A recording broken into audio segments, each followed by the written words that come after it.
Bapak, ada satu kata kuncinya. Hunger is the first element of self-discipline. If you can control what you eat and what you drink, you can control everything else. Lapar itu adalah elemen pertama disiplin diri kita. Kalau bisa ngontrol lapar, ngontrol makan, ngontrol minum, Anda bahkan bisa mengontrol ejakulasi Anda saat diranjang bersama istri. Serius. Karena dia mainnya di sini. Kenapa? Maaf. Laki-laki itu gampang, kan sensasi perasaan kan, hawa nafsu pengen keluar, kalau maaf dalam hubungan biologis ya. Nah, dia bisa tahan. Ya, maka dalam Islam itu ketahuan. Jadi kalau suami istri itu dia punya anak itu ketahuan siapa yang maaf keluar duluan. Karena ada hadisnya.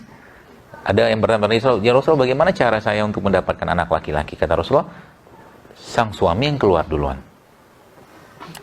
Kalau dapat anak perempuan, istri keluar duluan. Jadi kalau Anda ketemu yang ada keluarga anak laki-laki semua, nah gitulah. Begitu hadisnya. Ya, tidak masalah, boleh-boleh aja sih. Yang bagus seperti apa ya? Semua bagus, dalam ada itunya. Cuman maksudnya, ya tadi saya katakan, laki-laki itu termasuk juga. Saya pesan kepada Anda, pesan, terutama yang bapak-bapak nih. Ketika minum air zam-zam, salah satu yang Anda minta sama Allah, ya Allah, berikan aku keperkasaan sebagai seorang laki-laki untuk bisa memberikan kebahagiaan hubungan biologis kepada istri. Itu pahala lu.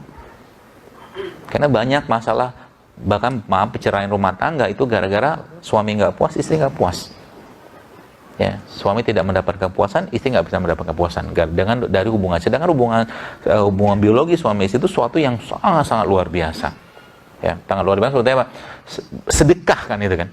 Ibnu Abbas ketika bulan Ramadan, ketika beliau selesai puasa, ya, buka puasa, sholat ke masjid, habis itu balik ke rumah, langsung jima sama istrinya, karena sedekah, gitu kan.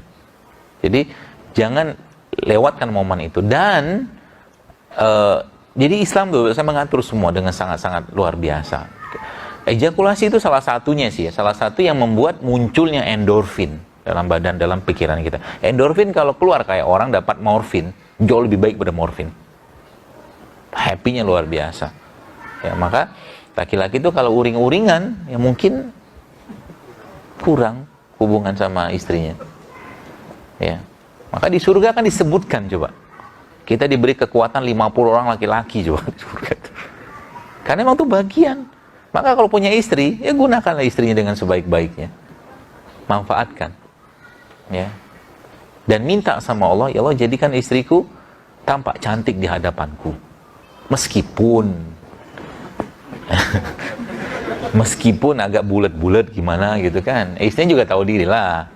Maksudnya supaya apa? Supaya kita jadikan ibadah. Jadi bos kan jangan pernah kehilangan momen untuk berbuat baik atau ibadah. Itu aja sebenarnya. Kenapa saya menceritakan tentang itu? Karena memang dalam Islam rumah tangga itu suatu hal yang sangat-sangat fundamental. Anda ngomong sama temannya kayak begini, misalkan, tadi makan apa, gitu kan? Teman kita lah, dapat pahala nggak? Kalau kita tidak ada mengucapkan asma Allah atau nama Allah di sana, hah? Oh iya, pulanglah, hati-hati ya. Teman saya, sahabat saya, orang tuanya. Jadi apa tuh namanya? Ngobrol sama teman, saya ngobrol, Pak, tadi makan apa gitu kan? Dapat pahala nggak? Nggak dapat. Tapi kalau Anda ngomong begini sama istri, ngomong begitu dapat pahala. Seluruh aktivitas dalam rumah tangga itu pahala. Ya, maka jangan kehilangan momen untuk mendapatkan itu, ya, mengambil peluang pahala tadi dalam rumah tangga. Ya, apapun bentuknya. Ngobrol nggak ada juntrungannya sama istri, pahala. Ya, apalagi suami-suami nih, coba mulai buat istrinya bahagia lebih baik. Ya, salah satunya, salah satunya. Mau dikasih tahu? Gak usah lah ya. Coba beliin istrinya tuh baju-baju seksi gitu loh. Beliin. Bahkan Anda bisa lakukan, perempuan tuh sebenarnya dia suka diperhatiin. Ya, coba beliin pakaian dalam buat dia. Anda kan misalkan badannya kekar, sterek gitu kan, masuk ke toko wanita gitu kan, pakaian dalam gitu kan. Tapi untuk dia, dan itu Anda akan jadi hero banget untuk beliau. Serius. Coba aja Pak. Saya punya guru ya, guru saya, seorang ustadz. Dia tahu, Pak, Masya Allah, beliau punya istri lebih dari satu. Dia tahu, maaf, ukuran pakaian dalam istrinya. Semua dia tahu. Maaf, beranya dia tahu, ukuran celana dalam dia tahu. Dan dia belikan semua itu. Itu cocok kalau mau poligami kayak begitu. Kok sampai ke situ sih? Enggak, nih bahas rumah tangga aja. Ya. Jadi itu sekalian. Jadi softwarenya ya, software. Jadi software itu gunakan baik-baik. Ya. Termasuk juga Al-Qur'an. Wa nunazzilu minal Qur'an ma huwa syifaa'un rahmatul lil mu'minin, kata Allah, dan kami jadikan Al-Qur'an itu sebagai penyembuh. Jadi kalau Anda baca Qur'an, minta sama Allah, ya Allah jadikan Al-Qur'an ini penyembuh sakit hatiku. Maksud sakit hatiku, penyakit di hatiku, penyakit di kolbuku. Minta sama Allah boleh. Apapun ayatnya, boleh Anda baca, silakan. Karena semua ayat dalam Quran itu baik, tidak ada masalah. Tapi memang ada ayat-ayat, memang Nabi SAW mengajarkan, ya itu ayat-ayat ruqyah. Tapi tanpa itu pun nggak masalah. Minta.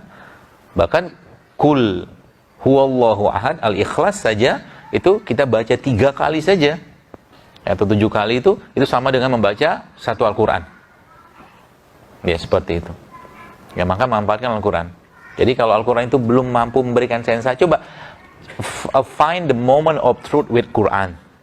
Cari momen bersama Al-Quran.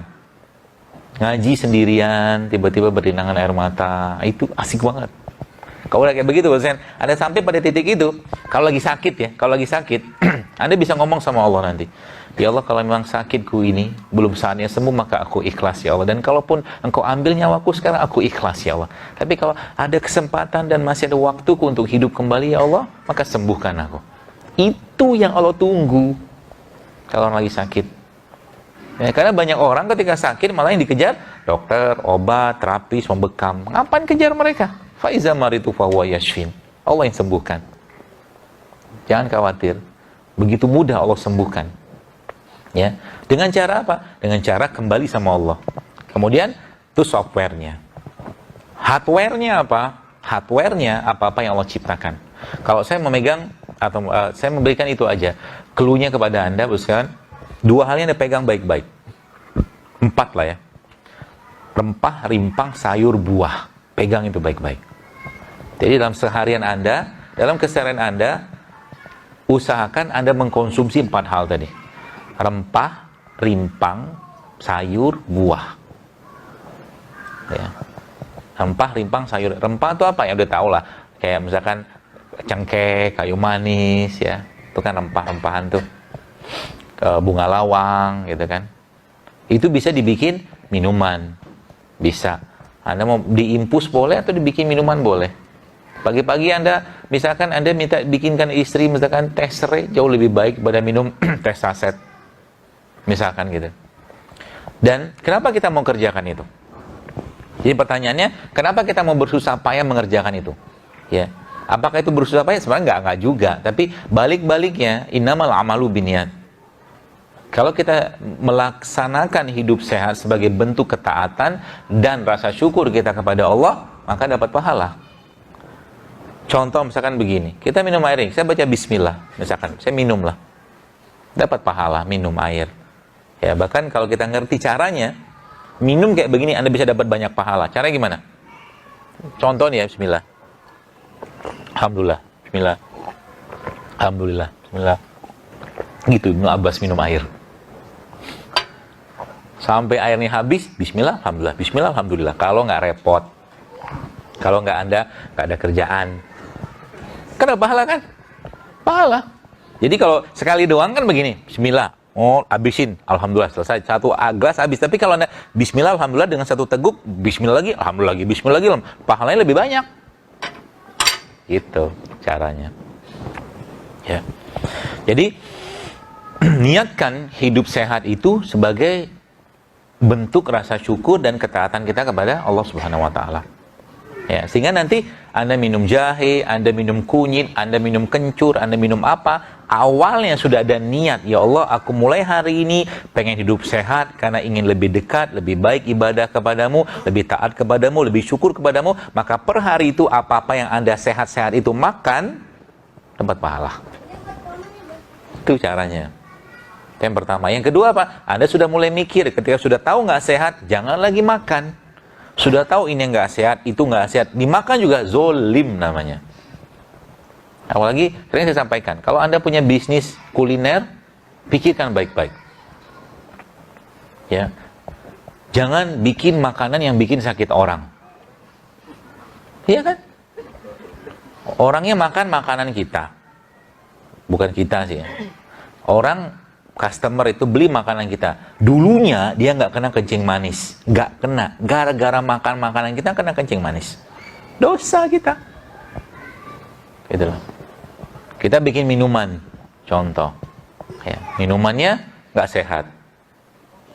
Orangnya misalkan dulunya nggak ada darah tinggi, misalkan kena minuman tadi segala macam. Memang itu tidak kita bisa mengatakan itu penyebab itu doang, tapi itu salah satu kontributornya gitu loh. Dosa kan? Ya lebih baik kita apa? Bikin makanan yang sehat. Sehingga nanti apa? Ya Allah, aku niatkan membuat makanan sehat untuk aku jual kepada kaum muslimin dalam memenuhi hajat kaum muslimin mendapatkan makanan sehat. Itu pahalanya sama kayak yang tadi, Masjid Nabawi tadi. Jauh lebih baik.